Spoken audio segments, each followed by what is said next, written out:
Hi friends, ತುಂಬ ಜನಕ್ಕೆ new ಮಾಮ್ಸ್ಗೆ doubts ಇರುತ್ತೆ. ನಾವು ಪಪ್ಪಾಯ ಹಣ್ಣು ಕೊಡಬೇಕಾ ಬೇಡವಾ ಅಂತ. ಖಂಡಿತವಾಗ್ಲೂ ಪಪ್ಪಾಯ ಹಣ್ಣು ಕೊಡಿ.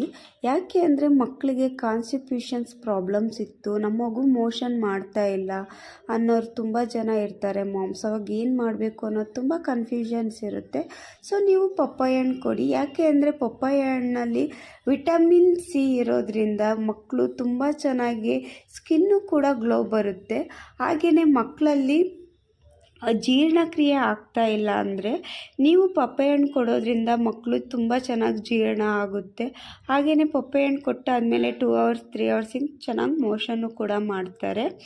ಮತ್ತು ಮಕ್ಕಳಲ್ಲಿ ಪಪ್ಪಾಯ ಹಣ್ಣು 7 months ಪ್ಲಸ್ ಇರೋ ಮಕ್ಕಳಿಗೆ ಪ್ಯೂರಿ ಮಾಡಿಕೊಡಿ.